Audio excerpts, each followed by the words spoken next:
ये है नीट 2025 का शानदार सा क्वेश्चन रोटेशन का, जो रोटेशनल इक्विलिब्रियम पे बेस्ड है।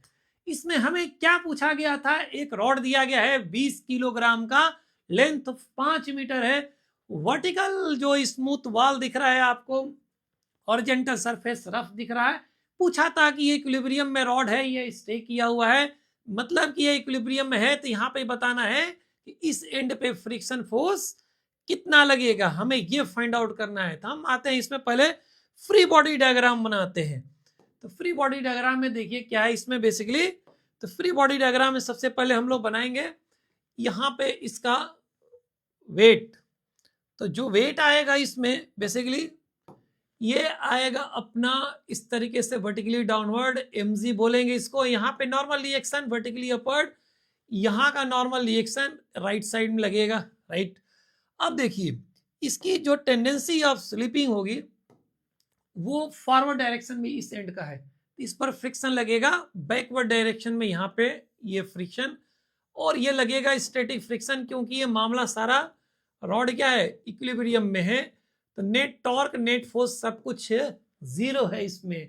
तो अब देखिए इसमें क्या है, ये सपोज करिए नॉर्मल रिएक्शन, ये N1 है और ये है N2 और ये रहा mg, और ये एंगल दिया हुआ है थीटा, और ये एंगल थीटा जो दिया हुआ है बेसिकली यहाँ थीटा 25 में 30 डिग्री दिया हुआ था। अब देखिए इसमें क्या करते हैं, नेट फोर्स पहले बैलेंस करते हैं।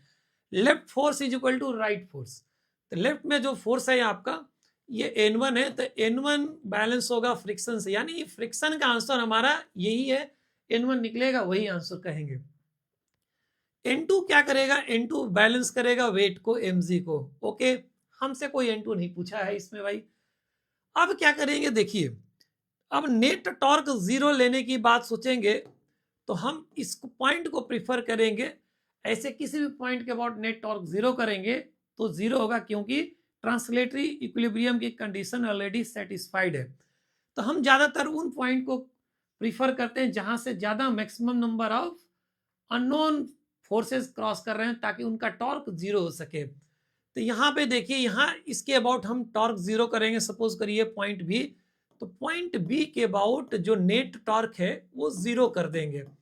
अब देखिए फ्रिक्शन का टॉर्क और स्टैटिक फ्रिक्शन का टॉर्क जीरो है, और N2 नॉर्मल का रिएक्शन का टॉर्क भी यहाँ पे जीरो है इसके थ्रू, क्योंकि इनका लाइन ऑफ एक्शन इसी पॉइंट से क्रॉस कर रहा है।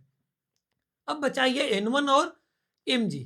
तो देखिए N1 का टॉर्क क्लॉकवाइज आएगा और mg का टॉर्क एंटी क्लॉकवाइज आएगा। तो clockwise torque anti clockwise torque balance है, इसलिए नेट टॉर्क जीरो हो गया।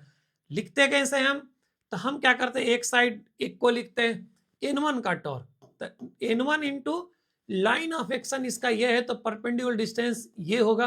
तो ये जो परपेंडिकुलर डिस्टेंस होगा बेसिकली साइन थीटा से निकलेगा।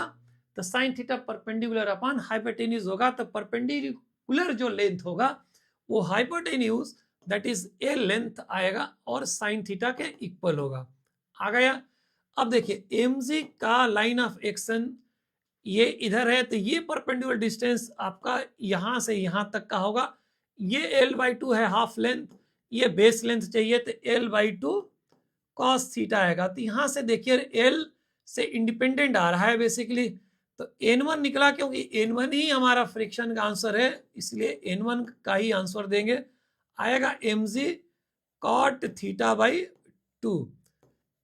अब यहां से आंसर फाइनली दे दीजिए, m की वैल्यू 20, g की वैल्यू 10, cot 30 डिग्री की वैल्यू होती है √3 और ये हो जाएगी 2। यहां से ये 10 आ गया, तो 100 √3 आ जाएगा। तो ये 100 √3 ये वैल्यू है, और ये है न्यूटन में आंसर स्टैटिक फ्रिक्शन का। तो यही बहुत शानदार सा क्वेश्चन रहा।